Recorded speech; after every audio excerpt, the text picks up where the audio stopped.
Hello बच्चों। देखो, अभी मैं आप लोगों को बताऊंगा एक बहुत ही इम्पॉर्टेंट फार्मूला कोऑर्डिनेट ज्योमेट्री का, जो ये बताता है कि कोई दो पॉइंट हो P और Q, इस दोनों पॉइंट के बीच का जो शॉर्टेस्ट डिस्टेंस है, स्ट्रेट लाइन डिस्टेंस जिसको बोलेंगे, वो कितना है आपको बताना है। तो इसको बताने के लिए आप दोनों के बीच का डिस्टेंस को यदि D ले लेते हो तो दोनों का कोऑर्डिनेट जानना ज़रूरी है। तो मान लो कि ये कोऑर्डिनेट जो है x2, y2 है और ये कोऑर्डिनेट जो है ये है x1, y1। अब आप सीखोगे कि किसी भी जनरल दो पॉइंट के बीच का जो डिस्टेंस निकालना है उसका क्या फार्मूला होगा यदि कोऑर्डिनेट मालूम है तो इसके लिए अभी हम लिखेंगे कि D is equal to root over, पहले दे दो, D निकालना है। यही ज़्यादातर पूछा जाता है कि कितना डिस्टेंस पर दोनों पॉइंट है, या D मालूम है तो इसमें से कोई एक दिया हुआ है, दूसरे पॉइंट का कोऑर्डिनेट निकल जाएगा। तो लिखेंगे यहाँ पर कैसे, ये इम्पॉर्टेंट चीज़ है।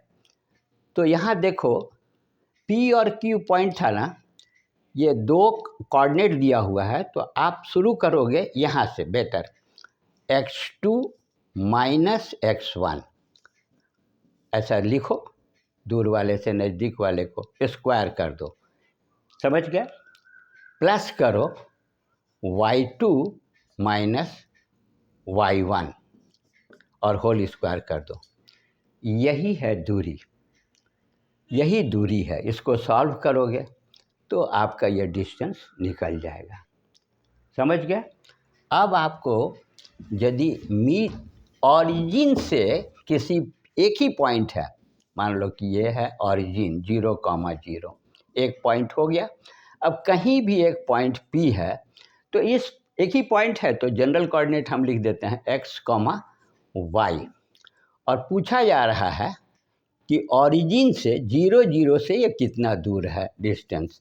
तो इस डिस्टेंस को निकालने के लिए वेरी सिंपल, बहुत ही आसानी से याद कर सकते हो, D is equal to root over x square plus y square, nothing more. ये x2 माइनस x1 करोगे 0 हो जाएगा और इससे ये निकल जाएगा। तो आप ऑरिजिन से भी किसी पॉइंट का डिस्टेंस निकाल सकते हो, और यदि दो अलग अलग पॉइंट से भी निकाल सकते हो। बिल्कुल समझ में आ गया। अभी दो फार्मूला और भी इम्पॉर्टेंट हम बताने जा रहे हैं, जिसका नाम है सेक्शन फार्मूला।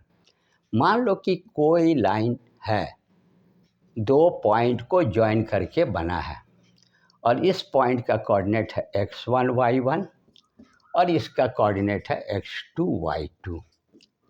लेकिन इस लाइन के बीच में कहीं कोई पॉइंट है, सपोज ये पॉइंट है और ये पॉइंट P है, और इसी P पॉइंट का जनरल कोऑर्डिनेट xy है। तो x क्या होगा, y का क्या होगा यदि ये पूरा लाइन सपोज इसको हम लिख देते हैं m, इसको लिख देते हैं n, mn लाइन है जिसको P इंटरसेक्ट कर रहा है इंटरनली बाय, और किस तरह से कर रहा है, ये रेशियो मालूम है। यहाँ m से P का रेशियो है m/n में। बहुत ही आसान है, सिंपल। देखना कि यदि रेशियो मालूम है तो x और y कैसे निकलता है। तो ये रेशियो के लिए x जो पहले लिख रहे हो ना, x लिखो, जिसको निकालना है P पॉइंट का, जिस इस रेशियो में सेक्शन कर रहा है, ये दोनों एंड पॉइंट्स है। तो इसके लिए अब पहले ना नीचे लिखना, क्या लिखना, जो रेशियो दिया हुआ है उसको लिखना m+n। ऊपर में भी m थोड़ा जगह ज़्यादा छोड़ करके प्लस लिखना, फिर n लिख देना। अब क्या करेंगे देखना, m+n रेशियो था, लिख दिए, ऊपर भी लिख दिए, लेकिन यहाँ जो पहला नंबर आएगा x निकालने के लिए x2 डालोगे और यहाँ क्या हो जाएगा x1, इससे आपका ये निकल जाएगा। सिमिलरली, बहुत ही आसान लगा होगा, y इज इक्वल टू फिर m+n लिख देंगे, और यहाँ क्या लिखेंगे m प्लस n, इसमें मल्टीप्लाई करेंगे, y निकालना है ना, तो पहले y2 से मल्टीप्लाई करोगे और यहाँ y1, ये दोनों ही चीज़ निकल गया। समझ में आया होगा। अभी एक चीज़ और मैं सिखाऊंगा आप लोगों को, और इसके बाद कुछ प्रश्न हल किए जाएंगे जो आपको कॉन्सेप्ट के साथ साथ सॉल्यूशंस के लिए भी सिखा देगा।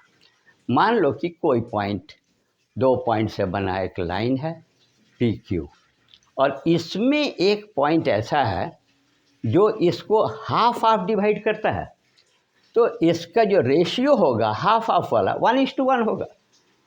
1:1, यहाँ m का वैल्यू n का वैल्यू 1:1, जिसको हम लोग बोलते हैं, मान लो कि ये पॉइंट है r, पी क्यू आर, तो r का x, y निकालना है, रेशियो 1:8 है, और यदि दोनों बराबर है ना तो इसको मिड पॉइंट बोलते हैं। मिड पॉइंट का कोऑर्डिनेट क्या होगा, एक्स वाई क्या होगा, तो x लिखेंगे तो क्या लिखेंगे, ये इसका कोऑर्डिनेट मान लो कि x1 y1 है और इसका x2 y2 है, जो 1:1 रेशियो में कट रहा था। तो देखिए से m+1 लिखते हैं ना, तो इसमें सिर्फ लिखना x1 + x2/2, ये मिड पॉइंट निकल आएगा।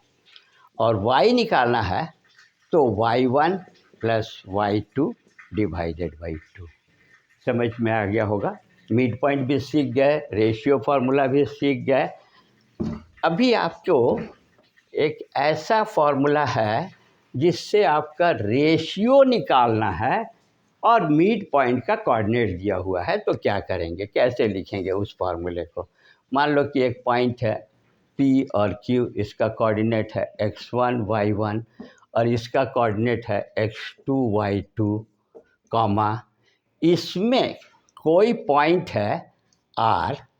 अब आपको बताना है कि ये किस रेशियो में R में एक्स वाई क्या होगा, दिया रहेगा, एक्स वाई गिवन रहेगा, तो एक्स वाई दिया रहेगा, तो आप ये और ये गिवन रहेगा, या किसी एक्सिस को काटेगा तो ये समझना, यदि एक्स एक्सिस को काट रहा है तो उसका वाई 0 होता है, और वाई एक्सिस को काटता है तो ये कुछ जो है, या कोई लाइन है 2 इंटरसेक्ट कर रहा है तो उसका कोऑर्डिनेट मालूम है, लेकिन हमको ये मालूम नहीं कि रेशियो क्या है।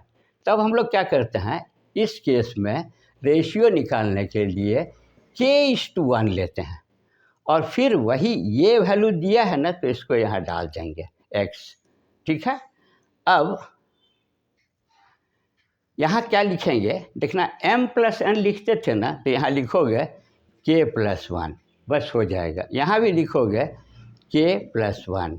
अब यहाँ x निकालना है तो x2 डाल दोगे, यहाँ x1 डाल दोगे, ये इंटू हो जाएगा, x निकल आएगा। k यदि यहाँ मालूम है तो k निकल जाएगा, यही पूछा जा रहा था। अब यदि y के सहारे निकालना है, ये मालूम है, तो फिर वही करेंगे, k लिखेंगे +1 करेंगे, k लिखेंगे +1 करेंगे, y के चलते यहाँ y2 से मल्टीप्लाई कर देंगे और यहाँ y1 से।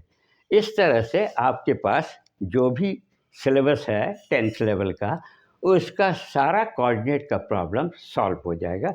इससे अब आप ट्राई कर सकते हो। Thank you.